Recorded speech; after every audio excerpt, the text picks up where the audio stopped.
Junior. Get out of the way. What's up, everyone? So we are quarantined in the apartment. We're going on day 6, 7, I don't even know. Slowly losing my mind. Gyms are closed, not much to do except for a bunch of walks with the dogs, eating, cooking. So today I'm gonna go ahead and film our artichoke dip. Miguel really likes that.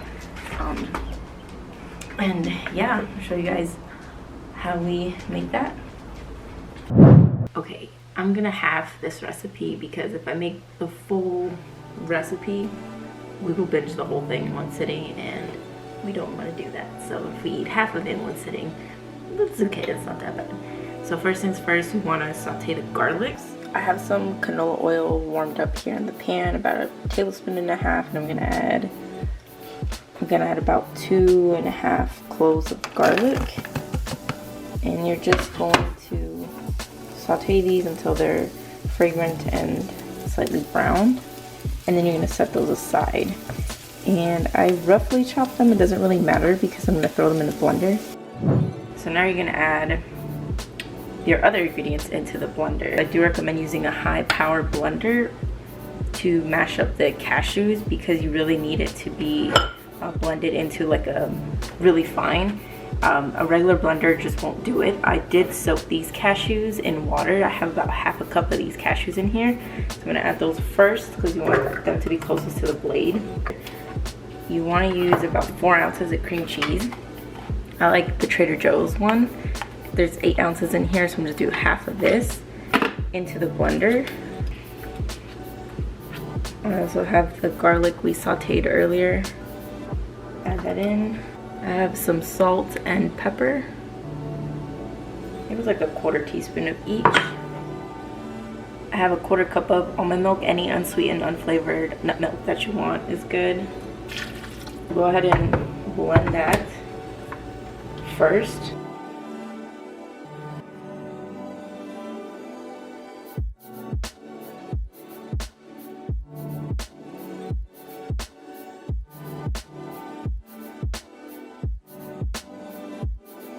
So I have about 4 tablespoons of nutritional yeast, but you could always add more depending on how much you want.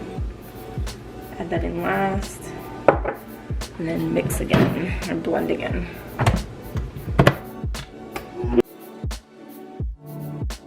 Okay. You want to taste it to see how the salt is, and pepper, if it needs a little bit more, a little less. That tastes like it needs more salt.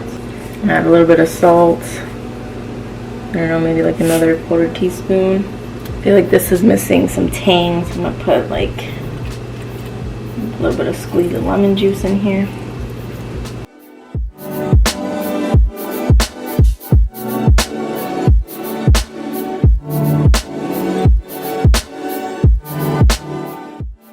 So blend it up into this creamy consistency, which is what you want.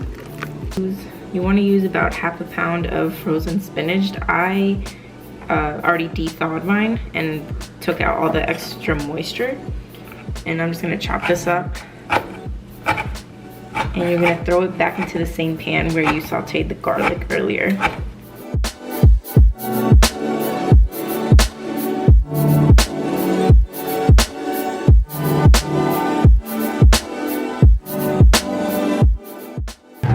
Half a can of quartered artichoke hearts just in water. I used half a can, and I'm just gonna chop these up a little bit more. So ideally you'd want to do all of this in an iron cast skillet so that you're just using the one skillet and you can pop that into the oven, but I don't have one, and I mean it doesn't really matter. I just transfer everything into another oven safe dish, and it's totally fine. Go ahead and add the artichoke hearts.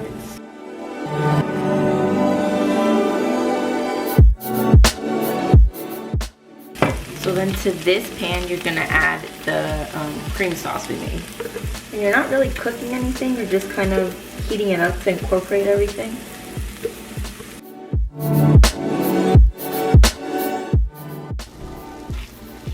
So just combine everything in this skillet, and then you're gonna transfer it over to another skillet.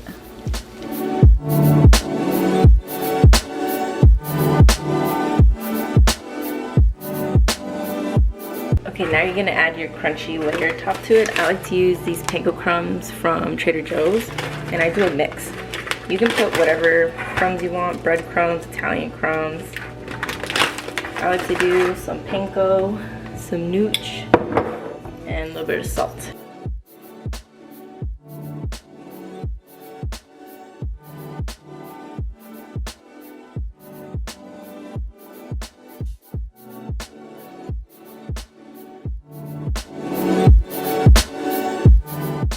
And then last thing, you want to spray the top with some canola oil so that it gets nice and golden.